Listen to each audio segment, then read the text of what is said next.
Welcome everybody to the PFF College Football Podcast. I'm your host, Seth Galina. It is National Championship Week, and Alabama is playing Ohio State on Monday night. So, of course, what did we do today? We talked about that game in detail with two guys who I think know both those teams very well. We had SEC Stat Cat himself.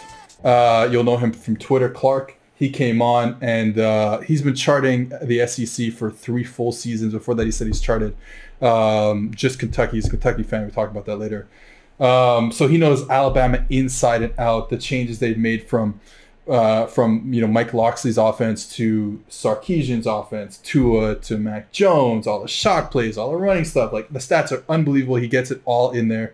So, from the Alabama perspective, we had him on. On the opposite side, from the Ohio State perspective, had on my boy Diante Lee. He's been on the program before. Basically an Ohio State writer that does write about pretty much anything about college football. So getting him on to talk about why Ohio State's going to lose by a lot of points. No, just explaining the issues that I think we all think Ohio State's going to face when they play against Alabama's offense. Look, everyone's going to have trouble going against Alabama's offense. It just feels like the way Ohio State's set up, it might be a rough day for them. I hope not. Hope it's a really interesting game. Without further ado, let's get to those guys. I am joined now by now returning guest Diante Lee and new guest Clark Brooks. Clark is the owner operator of SEC StatCat, doing all sorts of in-depth SEC charting on the football side. And Diante, a good friend of mine, coaches football out in San Diego and is an Ohio State writer for Cleveland.com. Welcome to the show, guys. Thank you for having me. What's going on, Seth? Glad to be back. Deontay is a big shot now, so wow. I was surprised we could even get him now since because I couldn't afford it. He waived his fee for me, so I couldn't afford it. So yeah, my large freelancer fee that I get paid per article. National championships coming up. Alabama, Ohio State. It's funny because you would, if you were going to pick out of 5 teams to start the season, Alabama and Ohio State would be 2 of the teams you would pick to go to the national championship game. But something about it feels weird. It's almost an unexpected, probably from the Ohio State side, that this is the title game. So I want to talk to you guys about it because, Deontay, Ohio State, you write about them. Clark, you do the whole SEC, but obviously that means charting Alabama week in, week out for the past, I don't know, how long have you been doing the charting for? 3 years. This is my 3rd year doing the whole SEC. I did UK for a few seasons before that, but the whole SEC, 3 seasons. So, I think this is a great opportunity to talk about what we expect to see in that game. Whether we think Ohio State can keep it close, really, I think is the thing that's going through all of our heads. But we'll see. So let's get started off right off the bat. Ohio State, when they have the ball, versus Alabama's defense. Now, they showed some stuff against Clemson that maybe they ain't shown yet, and they caught Clemson napping a little bit. And, I'm not sure Brent Venables is going to sleep for 1 second over the next 12 months because of what happened to him. I was talking to friend of the podcast, Richard Johnson. He's like, well, at least Venables will never be beat like that again. Because it's like a one-time thing, and then it's never happened again. But it happened because, Ohio State came in, they played formation into the boundary, they put their best receivers at X, which they normally don't do. They huddled. That was the whole thing with stealing signals. They huddled so they couldn't steal the signals, all that stuff. Well, as great as Clemson's defense is, I don't know if you could really just do that and have Alabama all mixed up on defense. So I'll start with you, D. When you look at Ohio State's offense versus Alabama's defense, how do you see this playing out from the start of the game? Funny thing is, when I was looking at Alabama's defense to try to get an idea of what the game might look like I went back to the Oklahoma semifinal that Alabama played before they lost to Clemson in the national title game. The thinking being that that was probably the last time that Alabama saw, save Clemson, that kind of talent out on the perimeter as far as receivers. Because I know what I do know of the kind of Saban scheme and that family of coaches, they do change what they do when there are receivers that they can't guard. So from Ohio State's perspective, in the box, I mean, they have two run schemes that they go to. It's stretch and it's split zone.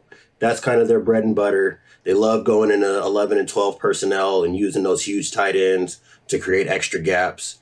So that's what you're going to see on the inside.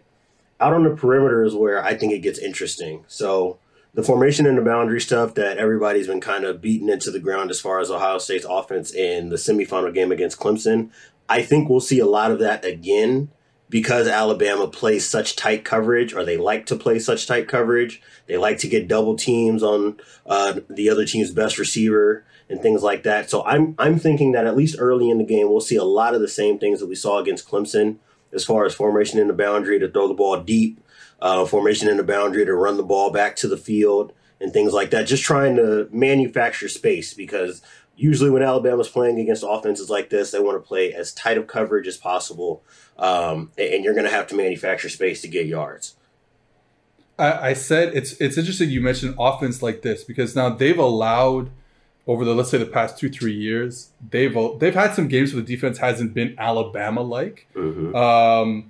But when I think about it just happened against Florida. They allowed a lot of points against Florida. It happened last year against LSU. Those are similar in offenses, and it's not quite what you're going to get from Ohio State. And even the Ole Miss game this early in the season when they allowed 50 points or whatever it was, that also is not. I don't know if that's quite what Ohio State is going to get. So honestly, that's really cool that you went back all the way to that Oklahoma game because I think that is something similar. Me and you talked about this on the podcast before. Hey, teams are getting back into 12 personnel, 21 personnel to run your play action shots, take a shot downfield. People who are watching this on YouTube can look behind Clark's head and you'll see exactly what we're talking about because that is you'll have to go on YouTube if you're listening to audio. But he drew up the play action shot play that Alabama took against Georgia for the Jalen Waddle touchdown. Mm-hmm. If you guys remember that, I think it was the third quarter. So yeah, I think this is a totally different offense that they've had trouble against recently, especially this year. And like I said, going back to the LSU game. So yeah, that to me is really interesting. Do you think that 12 personnel gives Alabama a little bit of trouble in this sense? Okay, and this might be a thing that happens throughout football, and maybe just because I watched Alabama do it that I'm thinking only Alabama does it. But watching their snaps against 12 personnel, which, like you said, Ohio State will run. They're a pretty high 12 personnel team. Mm-hmm. You can now, if you're in 12 personnel and you're getting a condensed formation, if you're in 12 personnel and you're playing, 2x2 spread, 3x1 spread, that's a different story. Right. But if you're running them with true tight ends like Ohio State does, they're gonna give you one high. They're gonna spin down pre-snap. They're gonna give you one high. So now you got two studs there. You got Olave and Wilson. Can they work? Can they go into 12P, get the coverage they want, and not have to worry about those double teams that you're talking about? So that's really where I think the game will be decided as far as how long or whether or not Ohio State can hang with them. Because if Alabama does spin in a single high, that's when they've got to take their shots. That's when they've got to put, they go hip slot, that 12 personnel slot formation where you got tight end wing on one end, Olave and Wilson on the other, and then you can work some kind of deep shot combination off of it, and you've got to punish them for it. The idea being, I think that the best path for Ohio State to stay in and possibly win the game is hit them over the head early, get them into too high, and then when you go into 12 personnel, that's where Trey Sermon can become a factor with split zone, with stretch, once you get them out of their single high stuff. So that's really kind of where I think the game will be won and lost for Ohio State, at least when they have the ball. Clark, go ahead. I think so. I think so too, because looking at their play against their hardest opponents, Alabama, they're susceptible to big plays, especially through the air. They allow a 50% success rate passing. So like half the passes work. About 1 out of 6 would go for 20 yards. So there are plays to be had. And in talking about like, you know, every play about to score for a touchdown, right? The touchdown rate, well, it's 6.63, which is basically triple what they usually allow on the season. So any given down, they could definitely be caught with their pants on as much like they like to run single high or with that rat robber type of thing and be susceptible more on outside the numbers. I think big plays are there, and I'm a big fan of Olaf. It's just a matter of can they withstand those stunts and pressures that you know Saban's probably going to bring, thinking that Fields is not 100%. But I don't know. Yeah, is there an offense that you've seen that looks similar that you could say is similar enough to Ohio State that they've played this year? Like, I'm trying to think. I mean, like, I think Missouri has some parts of it. Maybe a lot of, you know, we're gonna find a lot of teams that have parts of it, but yeah, because like, isn't it a lot more like up and down pass patterns and like definitely outside zone stretch? Because that is Missouri for sure. Yeah. It's just Missouri has a lot more tackle counter stuff, and I think they run that. I think Ohio State runs bash stuff a lot more than the average Bear, and not a whole lot of SEC teams run the bash inside zone read or outside zone read. So there's really not a good pinpoint comparison. But as far as outside zone, yeah, I would probably say Missouri is the biggest outside zone lover in the conference. And split zone, yeah, probably Kentucky for split zone. To be honest with you. Yeah, I'm trying to think. If you were just to think about raw offensive talent, I mean, Florida is probably the closest in just raw offensive talent as far as the pass game. But structure of the offense, that's where it's tough.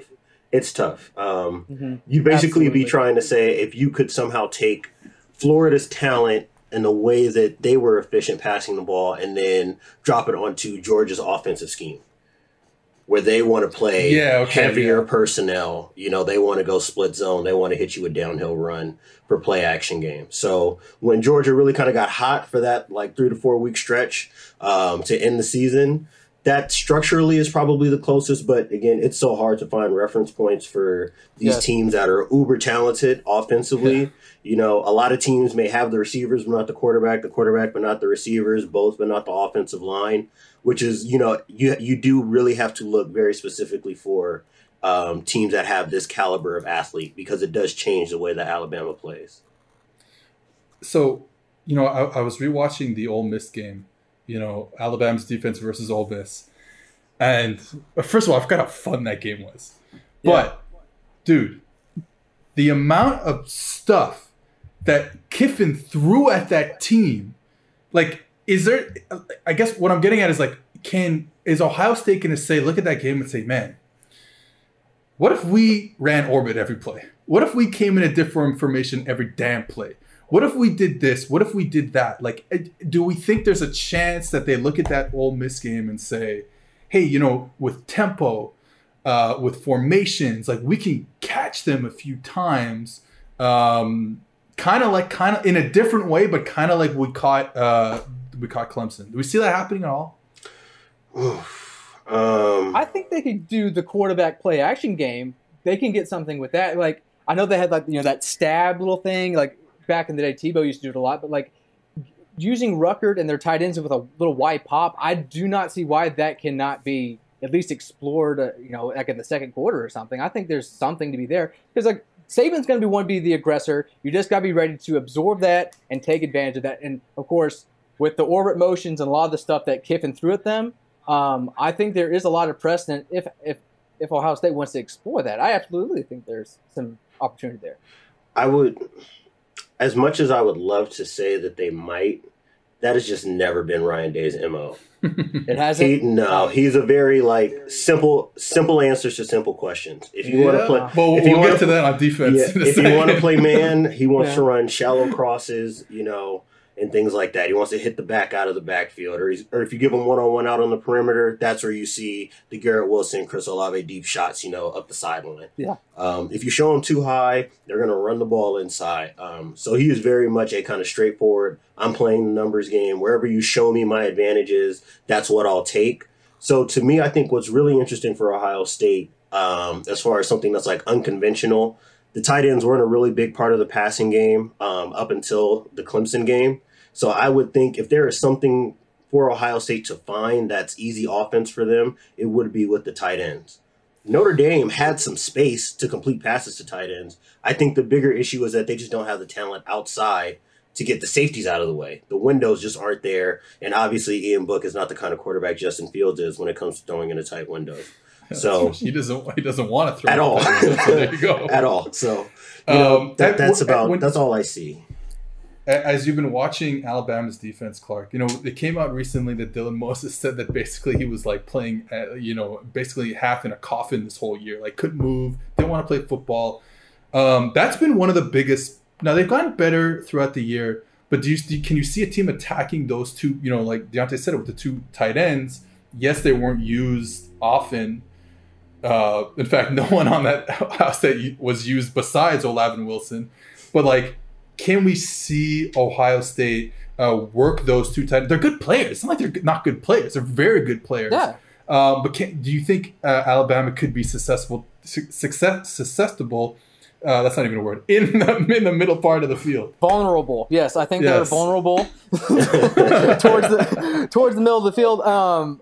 Just because that's where they're going to want to funnel everything. I just think a lot of teams, they want to test Alabama's linebackers towards the flat. They want to test their speeds laterally. Well, I think they're pretty good athletes. I think the best way to beat them is with sides down the seam and maybe play a little bit basketball. But I think there were a few instances like you were saying in the Notre Dame game, there were some open times the tight end was there. It's just Book just was not really looking, or the offensive line just broke the play down where he just didn't see him. So I do think there is opportunity to be had there, absolutely, with the tight ends over Moses and the linebackers.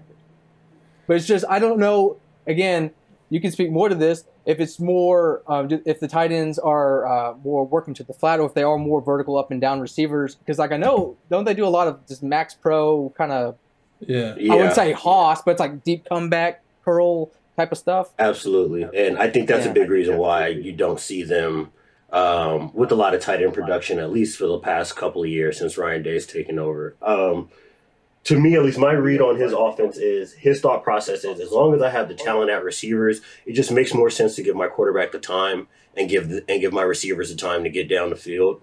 The Clemson thing, I'm interested to see if the Clemson game plan was just a one-off, because obviously that's an opponent that you're already familiar with, that they had a pretty good feel for, that they were effective against the previous season. So I am interested to see, where the kind of weak points are.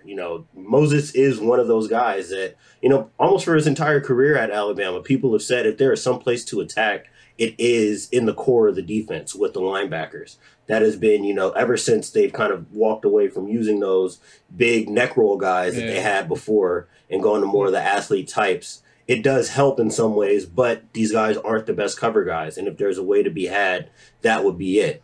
Even a guy like, Kyle Pitts is obviously a one-of-a-kind type of tight end. But when linebackers can't cover him and you got to use safeties to cover him, now that opens up that much more space down the field for Olave and Wilson. So, again, that's, one of those things to keep an eye on that I'm definitely interested in as the game unfolds. I have to go back and watch now.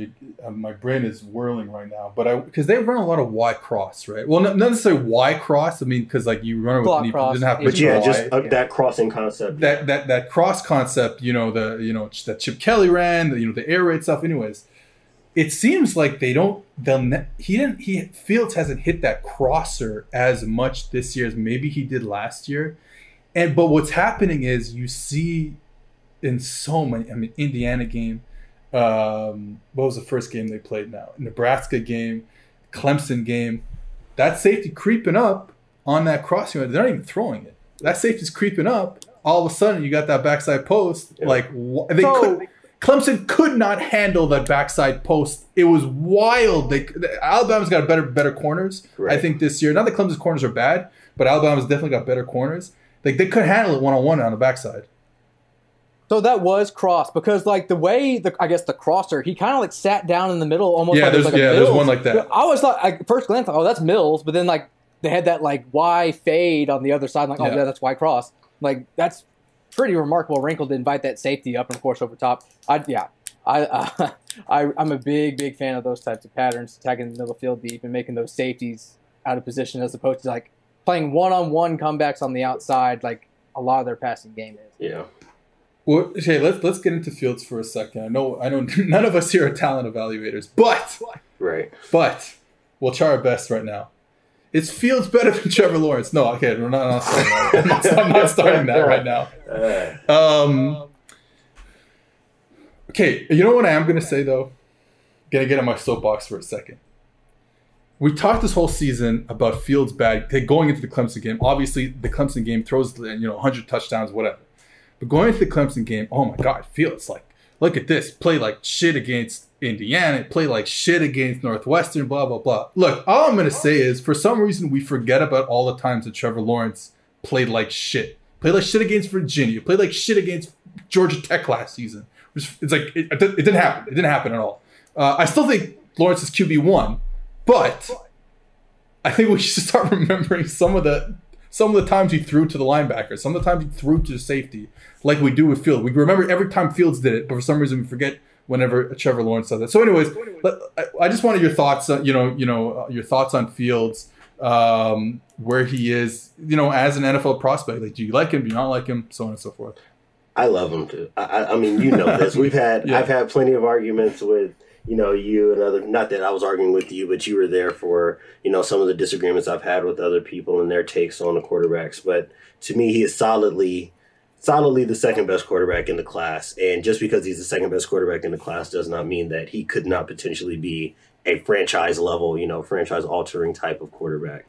In terms of skill set, I don't know how much more you could ask for. He has requisite arm strength.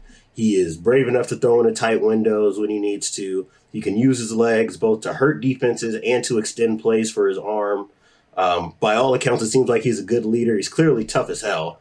For me, every checkbox I can think of that you'd want in a quarterback, he's met or surpassed. So he's right there. It's just unfortunate for him that he happens to share a graduating class with one of the best quarterbacks we've seen this century. Yeah. Clark, thoughts? Accuracy's always stood out to me. Even when he was at Georgia, it really popped. Obviously, it helped when his guys were really wide open. But he always put it right on the money.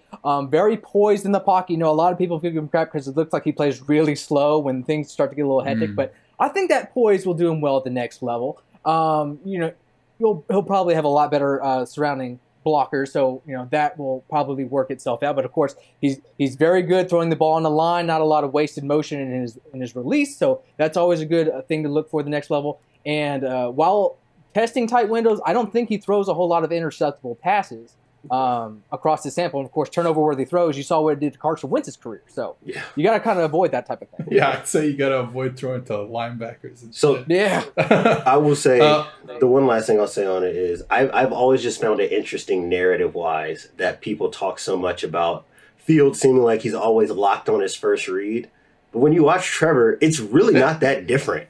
No, it's not. So here's my thing. Fields will lock on the first read, but then wait. And then, he's either throwing to coverage or he's taking a sack or he's trying to scramble, whatever. With Trevor, it's like, that's my first read? I'm throwing He's covered? I don't give a shit. I'm throwing the ball. Yeah. So, it's the same issue where there can't. And look, they're 20-year-olds.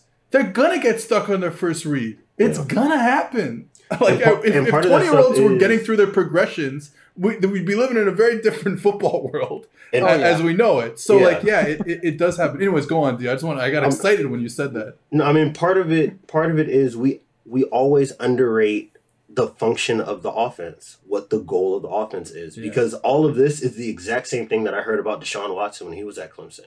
It was always, he's just staring at one side of the field. It's not going to be like that in the pros. He's locking into Mike Williams because he knows that that's his best matchup. Sometimes, guys, an offense is just trying to get the ball to their best player, and it can really be that simple. Not everything is a 7-on-7. 5 guys are out in the progression. You're working from the far sideline all the way to the near sideline, high to low and all this stuff. Sometimes it really is as simple as we're calling this play with the expectation that we're getting it to one of our best players, or we trust you to get the ball to the best matchup. Yeah. And, we say it in the pros all the time. The guys who are the best, it doesn't matter sometimes if they're in tight coverage or double covered. There are points in the game where you just got to get the ball to your guy, or you've got to trust that you can throw it in a tight window. So, being locked, quote unquote, locked into your first read, not that it's a positive. I just don't think that it's anything you should be marking off as a demerit while a guy is still in college, because we don't know exactly what the offense is asking for. And I think we're finding out now in this new era of quarterbacks that they're way more capable mentally than we give them credit for. Absolutely. I mean, I think trying to think back when I was their age and playing is like in terms of just like the advancement of the conceptual thing where offenses are just so much more advanced. It's a lot more in the toolbox, as they like to say. Probably about like tenfold compared to what it used to be. And these guys are, asked to process so much in short motions while advancing the bigger, stronger, faster element. It's just like, I don't think the average fan really understands what all goes into it week to week in terms of between the ears there. Yeah. And I say again, like for a young quarterback, the absolute hardest thing is getting off your first read. It is so hard because like you said, D, you want to throw it to your boy sometimes. You're like, my boy's he's getting open. I'm gonna throw it there. Yeah, he's getting open. I'm gonna throw it there. So like, I think that's one of the hardest things. And if a guy is not really doing it in college, but you have all the physical tools, you know what? Like, it's fine, probably fine. And I'm learning that too, because there's a guy who played at University of Oregon last year who was not really doing that last year in college. And guess what? He figured it out in the NFL. And I think Lawrence, that's kind of where I've shifted over to Lawrence, because I was a big wow, they don't do anything in that damn offense. So how can Lawrence be a good quarterback prospect? But it's like, yeah, you know what? He's the physical tools are out of this world. I mean, it makes no sense. The timing, the trajectory of the football, the ball gets out, he's throwing corner routes to the field against Alabama. Like, get out of here. Fuck. Yeah. So like, yeah, I'm still on Lawrence QB1. But with that said, I think my only thing is there's no guarantee he works out. I don't think he was the super prospect that we all thought he was going to be, or else there would be no turnover worthy plays, which there were. There would be no inaccurate passes. And that's why I'm like, they're all for me in the same boat. Him and Fields and Wilson. Like I'm into all of them. Like I think all of them can give you a little bit different, and unique, skill set, like you were talking about before. Anyways, that's my little soapbox rant. Will I keep hammering and standing guys like Jake Fromm? Yes, I will. Mason Fine, I just found out, signed with the CFL's Edmonton Eskimos. And so all short quarterbacks who have weak arms, find me, give me your highlight tape, and I will big you up to the world. Okay. All first-time depositors at Monkey Knife Fight that put at least $20 into their account while using promo code PFF will receive a free PFF Edge annual subscription. So that's a $40 value for just $20. And you'll get that opportunity to turn that $20 into even more money playing daily fantasy football and prop games at one of the fastest growing fantasy sports sites in the USA, in Monkey Knife Fight. Go to Monkey Knife Fight and deposit your $20 with promo code PFF today to receive your free PFF Edge annual subscription. PFF and Sunday Night Football's Chris Collinsworth is teaming up with one of the best players on and off the field, 49ers All-Pro cornerback Richard Sherman. The Chris Collinsworth podcast featuring Richard Sherman is available now wherever you find your podcast. They will provide the most interesting football conversation in sports every week. And sometimes that means the discussion will venture off the field too. Additionally, Chris will be taking a dive into the game of football as he sees it, inviting in the best and brightest to talk about everything that is happening in the great game of football. Mark your calendars. You do not want to miss the best 60 minutes of insight this season. In these uncertain times, life is full of questions like, when should I start thinking about life insurance? But however difficult these questions may be, Western and Southern can help you answer them. Backed by over 130 years of experience, together, we can look ahead to leave the unknown behind. Western and Southern Financial Group. Life insurance, retirement, investments. Now through February 7th, subscribe to PFF's Elite annual subscription using promo code ACTION That's Spanish for action, ACTION, to receive a year of elite subscription access and 1 year, 365 days of Action Pro subscription access for just $199.99. Action Pro is Action Network's premium subscription offering tailor-made to make avid and new bettors better. I probably should use that. This is a limited time offer that is currently only made available now through the Super Bowl, which is February 7th. This offer only applies to first-time elite annual subscribers. Okay, let's move on to the other side of the ball. Alabama's insane offense versus Ohio State's very basic defense. This is the story of the game, in my opinion. So Clark, you charted Alabama for 3 years. One of the things I'm curious about is, let's start with, what do you think has changed from, here's a tough one. What's changed from Loxley to Sarkisian, and then within Sark to Mac Jones?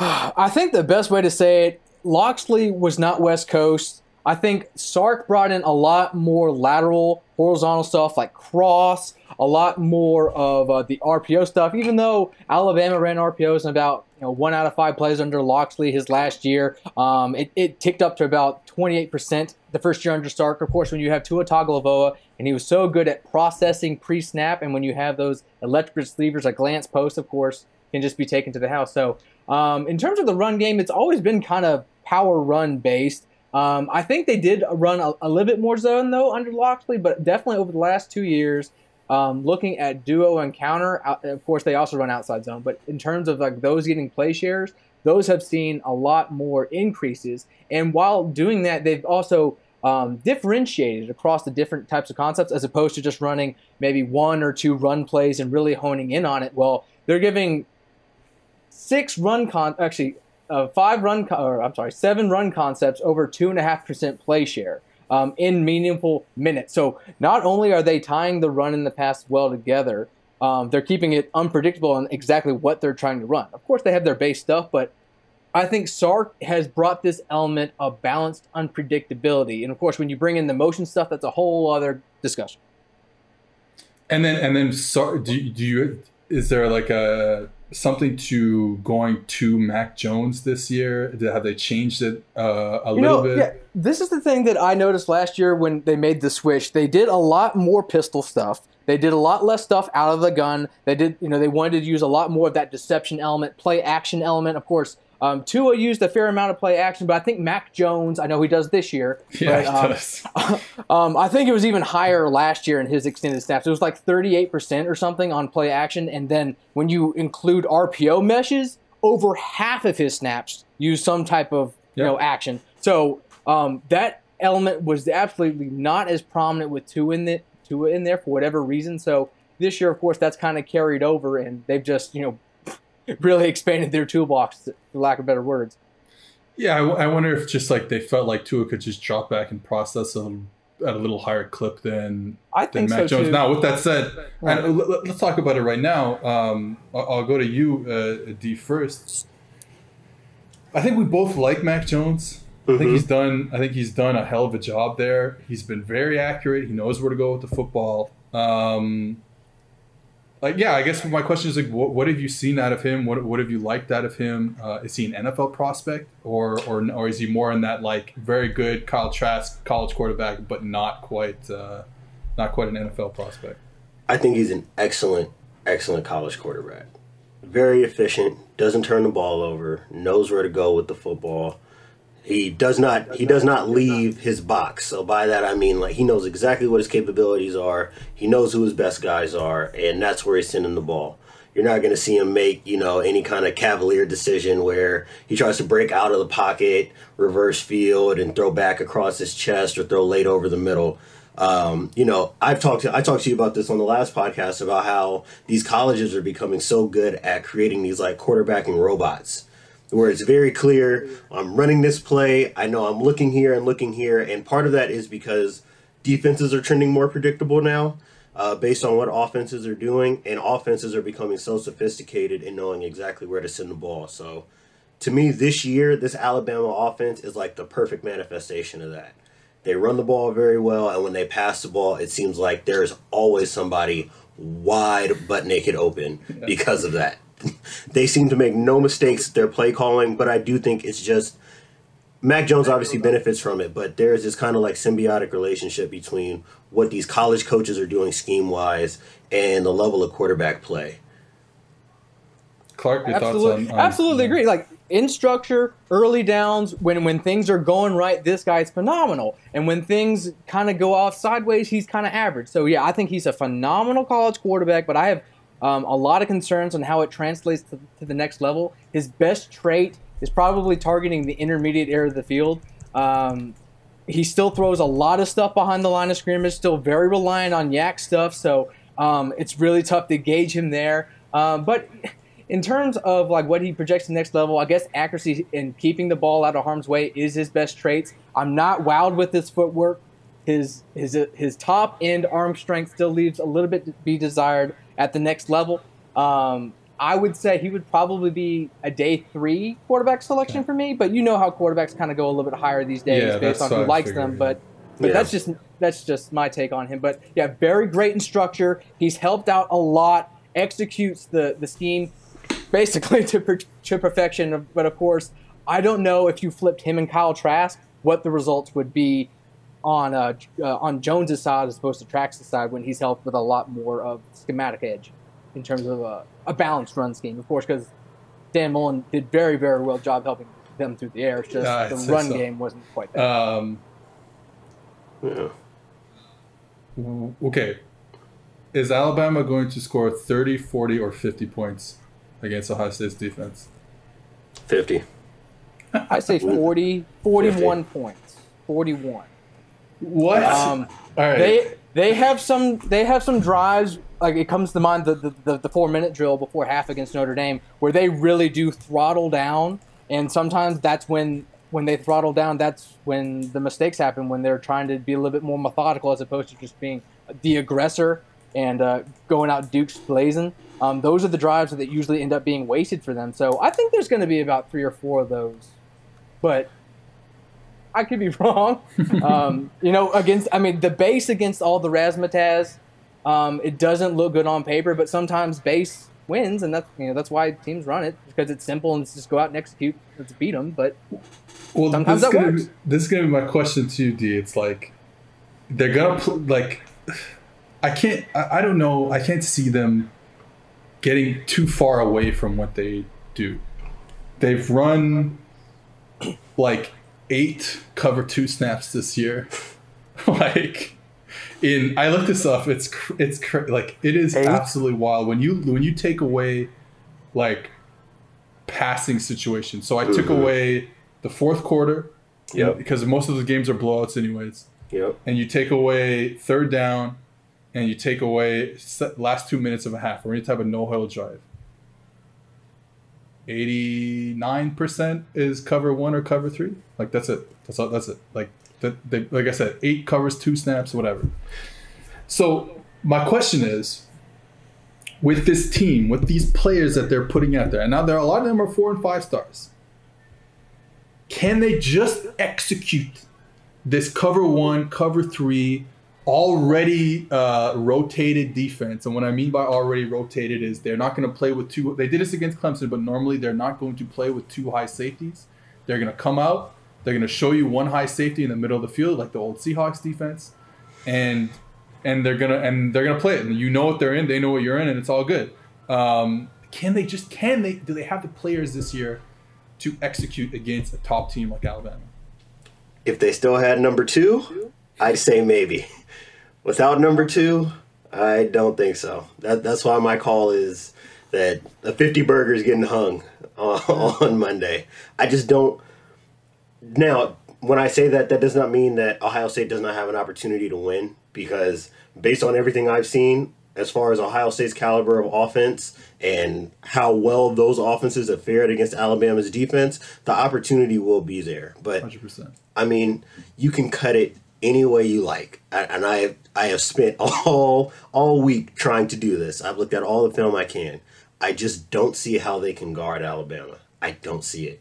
I just don't see it. On the perimeter, it's such a poor matchup for Ohio State's defensive backfield. Terrible. Like you could not come up in a lab with a worse matchup than a group of receivers that can all work inside and outside and win one-on-one against what Ohio State likes to do. You know, God forbid it ends up being Pete Werner out in the slot with Devontae Smith on a glance. You know, like the best of the best that we have seen in college football have had trouble with this. And it's not that Ohio State's not one of the best of the best, but it just goes to show we've seen teams try to double guys. We've seen teams put brackets on. We've seen teams play 2 high, 1 high. Todd Grantham just tried to blitz the hell out of them. You know, they have seen just about all that there is to see. And to me, honestly, I'm being a little bit reductive and just talking about the fact that they can't guard them. I really think the issue is that they're not going to get the kind of penetration they got against Clemson to stop the run. And you have no shot if you can't contain Najee Harris. You have absolutely no chance to beat this team. Yeah, before we started recording, me and Clark were talking about this. Like, it's unfortunately on the defensive line to do what they did against Clemson. And again, there's 4 and 5 stars on there. Chase Young ain't there. I get that.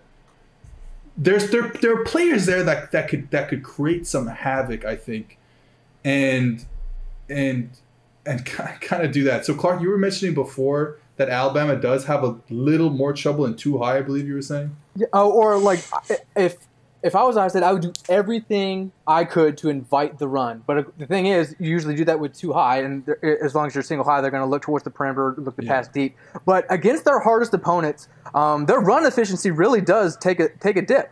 Normally, it's about 56% success rate running the ball. Against their hardest opponents, it drops down to 45.6, which is a lot closer to average. Rush yards before contact, 2.5.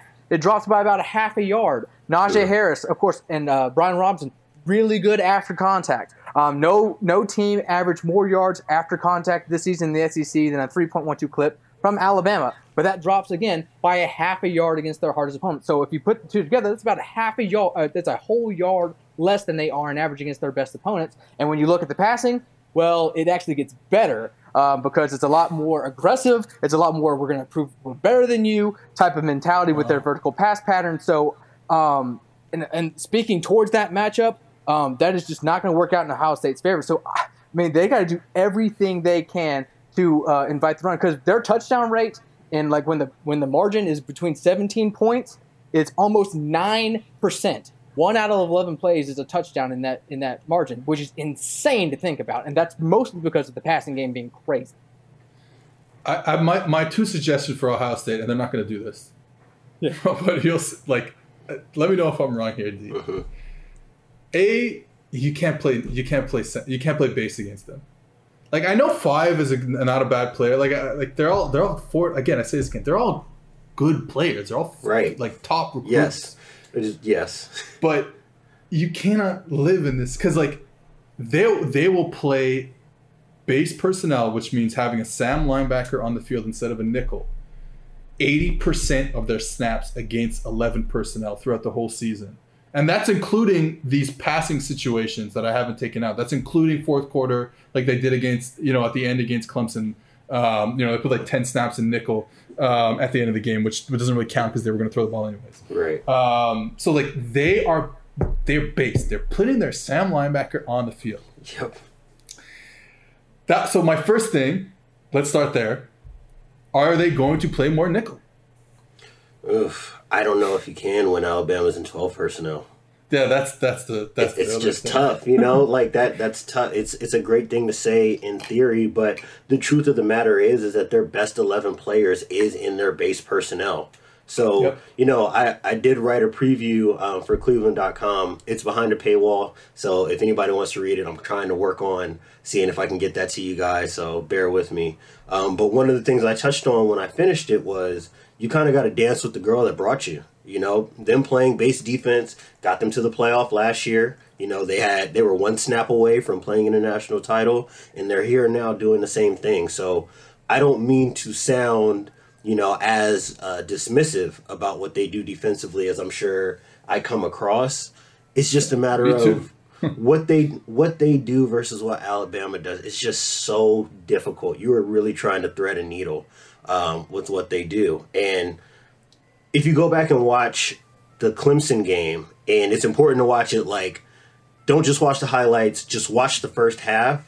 When Clemson was moving the ball, the first answer Kerry Coombs had was, as you said, go too high, rotate down to 1, but the guy they were rotating down they were sending on pressures, and they weren't getting home with them. Yeah. They were getting hit in the seams, they were getting hit in quick game.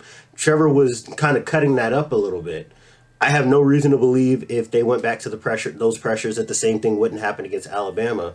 What changed the game for them was that up front, they just started killing them. Yeah. You know, Alabama has a better offensive line, so that again becomes an issue for them. So it really would take the defense's best game that we've seen, you know, over this season, just for them to be within striking range.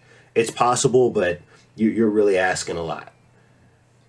Yeah, what I wrote in my article that is also behind a paywall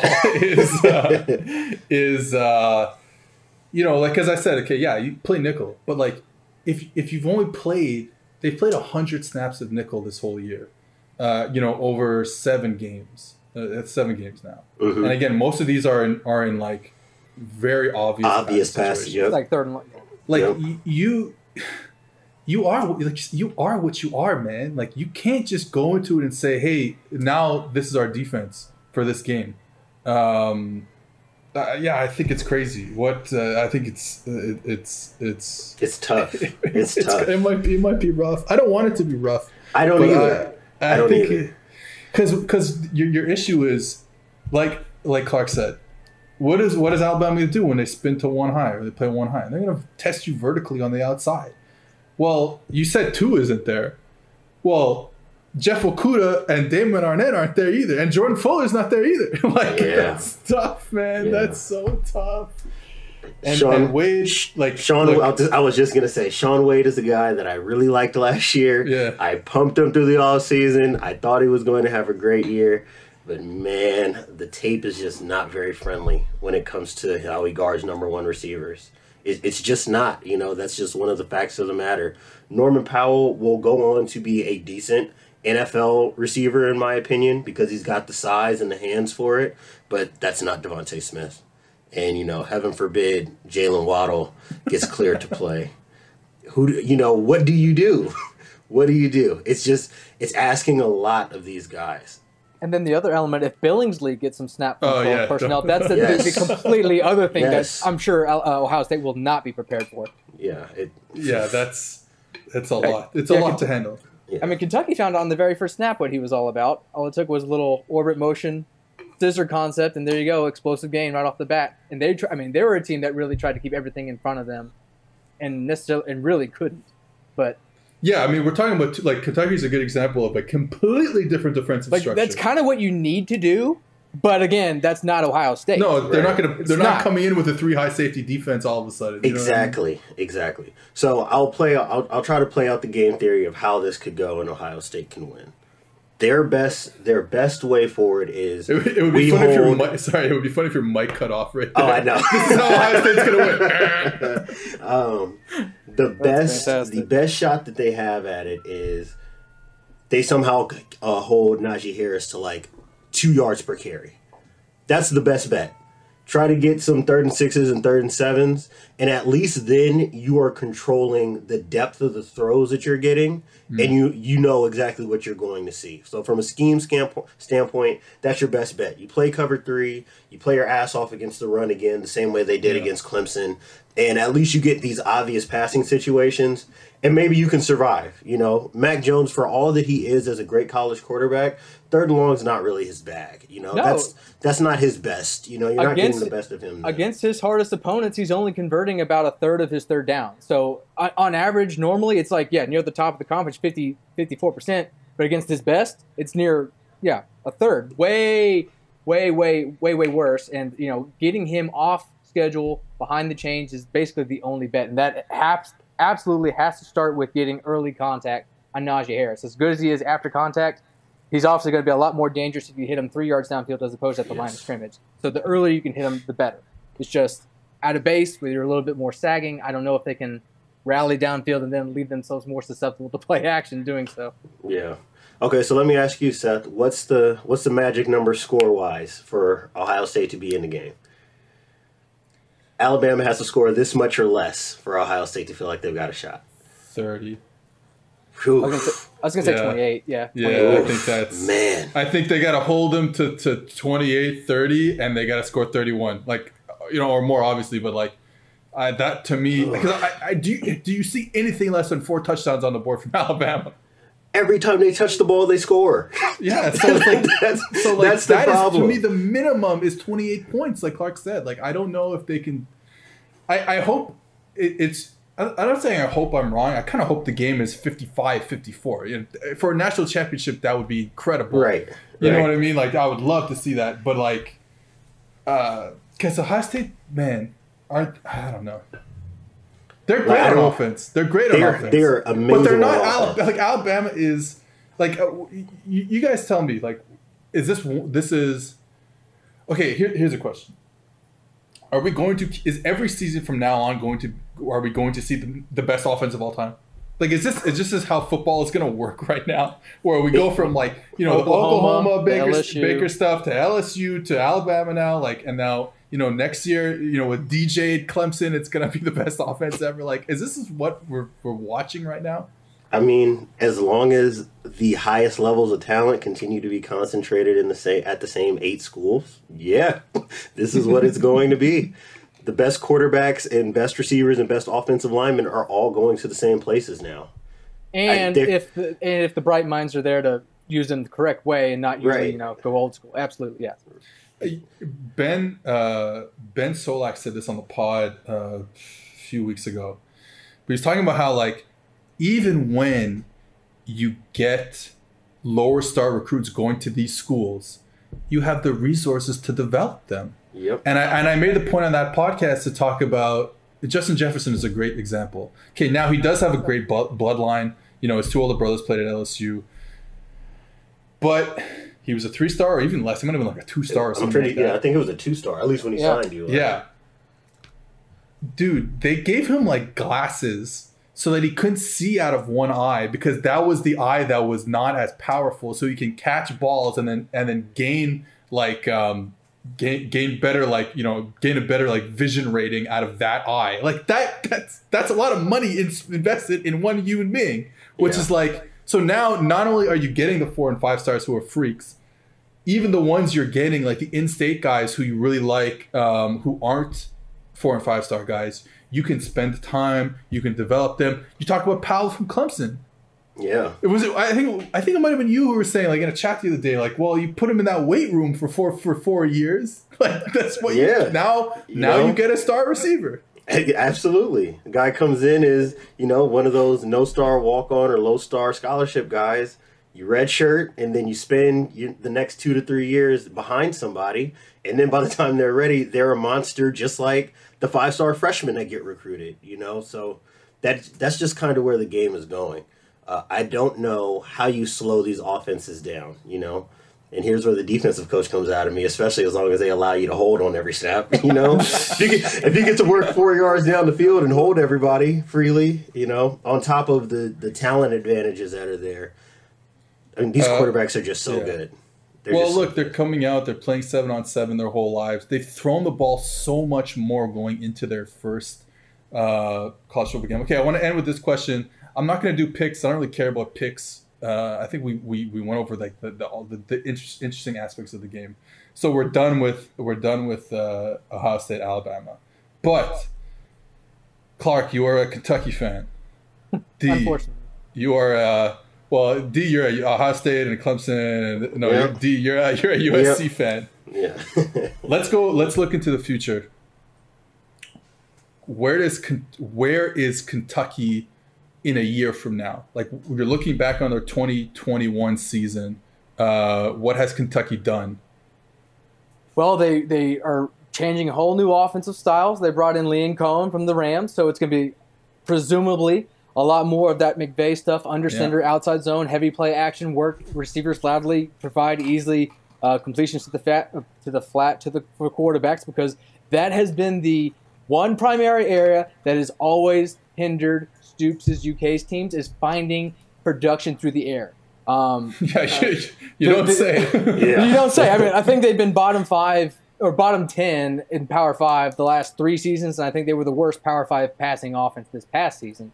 But Terry Wilson aside, I mean, they've only had one total offense in the top 60, I think, since Eddie Graham's been there. So it's never been a voluminous offense. It's always been ball control, minimize mistakes, minimize your margin, play good defense, hope you don't turn the ball over, take the air out of the ball. Hopefully it'll be a little bit more balanced, a little bit more like Alabama, where it's it is a run pass pairing where you can get that play action going. You can get your athletes outside the bookends, because look, Chris Rodriguez is a guy who is not talked about enough, but he's as good as Najee Harris in my.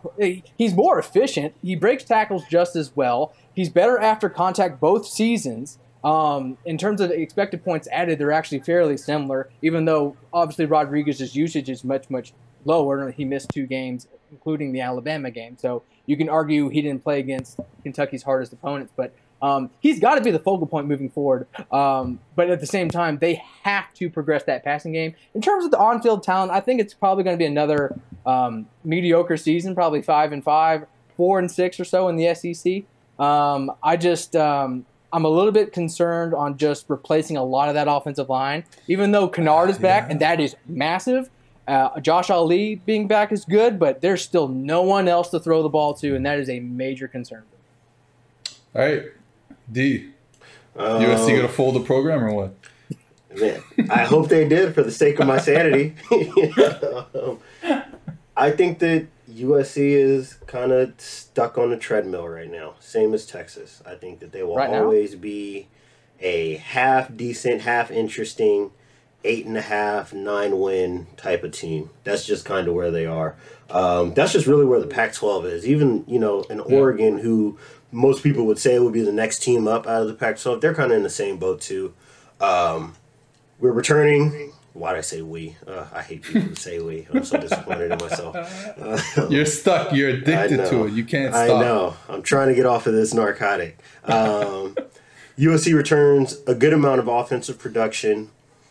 Defensively, it was interesting with Todd Orlando's first year. I am interested to see where it goes, because I do think there are some guys playing a little out of position based on what he likes out of his defense.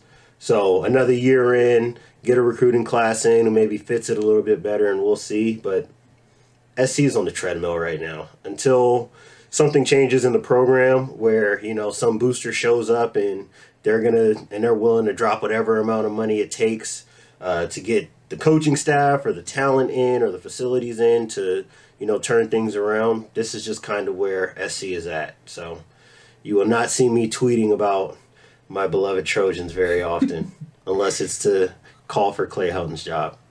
All right. Speaking of which, let's end it here. Plug yourselves. I always say it's in the program. Clark, plug SEC StatCat. Where can they find you on the internet, on Twitter? You can find me at www.secstatcat.com or on Twitter at @SEC_StatCat. I just found out this week I actually have a parody account with 19 followers, so don't follow that one. That's not the right one. Yeah, I started that one. _StatCat. I knew it was somebody I knew, but no, they even ripped off the collage thing I made and everything. So they tried. But yeah, SEC_StatCat on Twitter. D. DLEE_TPC is my Twitter account. Anything you're looking for me writing wise, I have my own site, which is thepostcorner.com. And then, as Seth said in the beginning, I also do some freelance work with cleveland.com covering the Buckeyes. And I'll be on the PFF college football podcast every once in a while as well. So I'm about everywhere. No, this is your last time because I can't afford it anymore. All right. Thanks, guys. Appreciate this. Thank you, Seth. All right. That was it. That was the podcast for today. You can find us after the national championship game, recapping Ohio State and their blowout loss, their close loss, their big win, their close win against Alabama. Like I said, I don't want to do picks. I just hope, I just want to see a fun game. I don't want to see like Alabama, Notre Dame. I want to see a fun game. I want to get excited. I want it to be like the the Chiefs Rams Monday Night Football game from a couple years ago. You know what I mean? Like, just give me something like that. Give me a great national championship game. That's all I'm hoping for. So yeah, I'll see you guys next week.